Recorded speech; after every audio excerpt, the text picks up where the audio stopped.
मेरे प्यारे बच्चों, आज हम आपके लिए कॉम्पिटिशन्स के लिए कुछ बेसिक क्वेश्चंस शेयर कर रहे हैं। पहला है RSH यानी alkane thiol is more acidic than alcohol ROH यानी एल्केन थायोल अल्कोहल से ज़्यादा एसिडिक क्यों है। तो इसका आप ये रीज़न देंगे कि RSH में सल्फ़र का साइज बड़ा है, सल्फ़र की पोलराइजेबिलिटी ज़्यादा है, SH बॉन्ड वीक है, तो RSH ज़्यादा हाइड्रोजन देता है।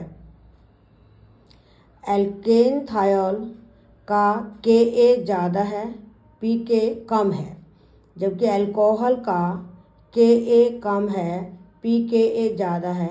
Ka क्या है? Dissociation constant of acid. दूसरा कारण है कि सल्फर के पास खाली डी ऑर्बिटल हैं और सल्फर का लार्ज साइज है, इसलिए ये जो थायोलेट आयन नेगेटिव आयन बन रहा है ये ज़्यादा स्टेबल है बजाय एल्कोक्साइड आयन के। तो यदि नेगेटिव आयन ज़्यादा स्टेबल है तो ज़्यादा बनेगा, यानी ये प्रोटॉन ज़्यादा देगा। तो एल्केन थायोल अल्कोहल से ज़्यादा एसिडिक है। ये आपको समझ में आ गया होगा। नेक्स्ट क्वेश्चन है RSH का बॉइलिंग पॉइंट अल्कोहल से कम क्यों है। तो आप ये बताएंगे कि RSH में SH बॉन्ड लेस पोलर है बजाय OH बॉन्ड के, क्योंकि सल्फर की इलेक्ट्रोनेगेटिविटी ऑक्सीजन से कम है। तो RSH में इंटरमॉलिक्यूलर हाइड्रोजन बॉन्ड नहीं बनता, केवल week van der Waals force बनता है, इसीलिए थायो अल्कोहल का बॉइलिंग पॉइंट अल्कोहल से कम है। तीसरा क्वेश्चन है which compound is added in LPG for detection of leakage. LPG का मतलब है लिक्विफाइड पेट्रोलियम गैस, जो डोमेस्टिक सिलेंडर में यूज की जाती है। ये LPG ब्यूटेन एंड प्रोपेन का मिक्सचर है, जो कि हाइड्रोकार्बन है, ऑर्डरलेस हैं। तो अगर सिलेंडर में गैस लीकेज हो तो उसका पता नहीं चलेगा, इसीलिए उसका पता लगाने के लिए C2H5SH यानी इथाइल मरकैप्टन, जिसको इथेन थायोल कहते हैं, वो डाला जाता है, क्योंकि इसमें बैड स्मेल आती है। तो जैसे ही गैस लीक होगी तो आपको बैड स्मेल आएगी, उससे पता चल जाएगा कि डोमेस्टिक सिलेंडर में लीकेज है। अगला पॉइंट क्वेश्चन है why ethane thiol is called ethyl mercaptan. Ethane thiol को हम इथाइल मरकैप्टन क्यों कहते हैं। तो आप ये बताएंगे कि इथेन थायोल मरकरी से रिएक्शन करके स्टेबल प्रेसिपिटेट देता है। मरकैप्टन का दो टुकड़े बनेंगे, मर्क यानी मरकरी, कैप्टन मतलब कैच करना। तो इथेन थायोल मरकरी से रिएक्शन कर लेता है, इसीलिए इसको इथाइल मरकैप्टन कहते हैं। अगला पॉइंट हमने पूछा है कि इथाइल मरकैप्टन में सल्फर एटम का हाइब्रिडाइजेशन क्या है। तो आप देखेंगे कि सल्फर पर 2 लोन पेयर हैं और 2 सिग्मा बॉन्ड बन रहे हैं, एक R के कार्बन के साथ, एक H के साथ। तो थायो अल्कोहल में सल्फर का हाइब्रिडाइजेशन है sp3। अगला एक पॉइंट है कि थायो अल्कोहल को निकल के प्रेजेंस में गर्म करें तो क्या बनेगा। तो आप लिखेंगे RH यानी एल्केन और निकल सल्फाइड, यानी थायो अल्कोहल में से सल्फर निकल जाती है, जिसको बोलते हैं डीसल्फ्यूराइजेशन।